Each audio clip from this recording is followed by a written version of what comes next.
요셉이 집 관리인에게 명령하였다. 저 사람들이 가지고 갈 수 있을 만큼 많이 자루에 곡식을 담으시오. 그들이 가지고 온 돈도 각 사람의 자루 아기에 넣으시오. 그리고 어린아이의 자루에다가는 곡식값으로 가지고 온 돈과 내가 쓰는 은잔을 함께 넣으시오. 관리인은 요셉이 명령한 대로 하였다. 다음날 동이틀 무렵에 그들은 나귀를 이끌고 길을 나섰다. 그들이 아직 그 성읍에서 얼마 가지 않았을 때에 요셉이 자기 집 관리인에게 말하였다. 빨리 저 사람들의 뒤를 쫓아가시오. 그들을 따라잡거든 그들에게 너희는 왜 선을 악으로 갚느냐? 어찌하려고 은잔을 훔쳐가느냐? 그것은 우리 주인께서 마실 때에 쓰는 잔이여 점을 치실 때에 쓰는 잔인 줄 몰랐느냐? 너희가 이런 일을 저지르다니 매우 고약하구나 하고 호통을 치시오. 관리인이 그들을 따라잡고서 요셉이 시킨 말을 그들에게 그대로 하면서 호통을 쳤다. 그러자 그들이 그에게 말하였다. 어찌하여 그런 말씀을 하십니까? 소인들 가운데는 그런 일을 저지를 사람이 하나도 없습니다. 지난번 자루 아기에서 나온 돈을 되돌려 드리려고 가나안 땅에서 여기까지 가지고 오지 않았습니까? 그런데 어떻게 우리가 그대의 상전댁에 있는 은이나 금을 훔친다는 말입니까? 소인들 가운데서 어느 누구에게서라도 그것이 나오면 그를 죽여도 좋습니다. 그리고 나머지 우리는 주인의 종이 되겠습니다. 그가 말하였다.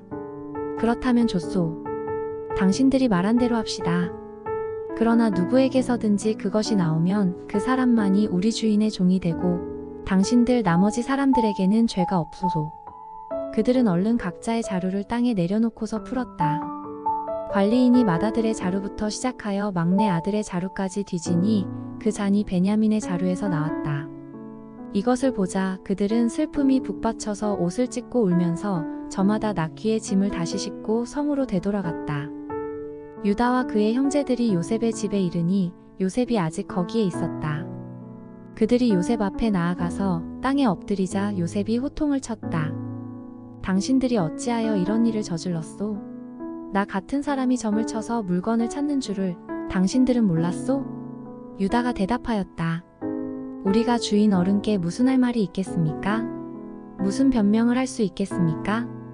어찌 우리의 죄 없음을 밝힐 수 있겠습니까? 하나님이 소인들의 죄를 들추어내셨으니 우리와 이 잔을 가지고 간 아이가 모두 주인 어른의 종이 되겠습니다. 요셉이 말하였다. 그렇게까지 할 것은 없소서.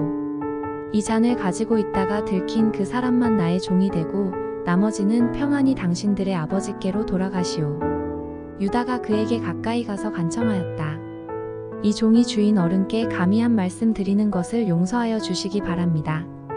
어른께서는 바로와 꼭 같은 분이시니 이 종에게 너무 노여워하지 마시기 바랍니다. 이전에 어른께서는 종들에게 아버지나 아우가 있느냐고 물으셨습니다. 그때의 종들은 늙은 아버지가 있고 그가 늙음하게 얻은 아들 하나가 있는데 그 아이와 한 어머니에게서 난 그의 친형은 죽고 그 아이만 있기 때문에 아버지가 그 아이를 무척이나 사랑한다고 말씀드렸습니다. 그때의 어른께서는 종들에게 말씀하시기를 어른께서 그 아이를 직접 만나보시겠다고 데리고 오라고 하셨습니다. 그래서 종들이 어른께 그 아이는 제 아버지를 떠날 수 없으며 그 아이가 아버지 곁을 떠나면 아버지가 돌아가실 것이라고 말씀드렸습니다. 그러나 어른께서는 이 종들에게 그 막내 아우를 데리고 오지 않으면 어른의 얼굴을 다시는 못 볼 것이라고 말씀하셨습니다. 그래서 종들은 어른의 종인 저의 아버지에게 가서 어른께서 하신 말씀을 다 전하였습니다. 얼마 뒤에 종들의 아버지가 종들에게 다시 가서 먹거리를 조금 사오라고 하였습니다만 종들은 막내 아우를 우리와 함께 보내시면 가겠지만 그렇지 않으면 갈 수도 없고 그분 얼굴을 뵐 수도 없다고 말했습니다. 그러나 어른의 종인 소인의 아버지는 이 종들에게 너희도 알지 않느냐? 이 아이의 어머니가 낳은 자식이 둘뿐인데 하나이는 나가더니 돌아오지 않는다. 사나운 짐승에게 변을 당한 것이 틀림없다.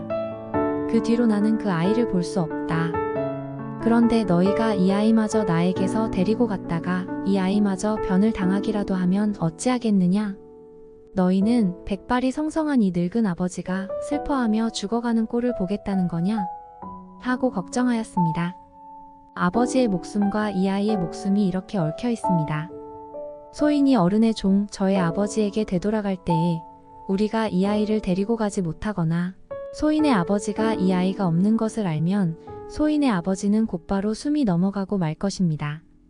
일이 이렇게 되면 어른의 종들은 결국 백발이 성성한 아버지를 슬퍼하며 돌아가시도록 만든 꼴이 되고 맙니다. 어른의 종인 제가 소인의 아버지에게 그 아이를 안전하게 다시 데리고 오겠다는 책임을 지고 나섰습니다. 만일 이 아이를 아버지에게 다시 데리고 돌아가지 못하면 소인이 아버지 앞에서 평생 그 죄를 달게 받겠다고 다짐하고 왔습니다. 그러니 저 아이 대신에 소인을 주인 어른의 종으로 삼아 여기에 머물러 있게 해주시고 저 아이는 그의 형들과 함께 돌려보내 주시기를 바랍니다. 저 아이 없이 제가 어떻게 아버지의 얼굴을 뵙겠습니까? 그럴 수는 없습니다. 저의 아버지에게 닥칠 불행을 제가 참아볼 수 없습니다.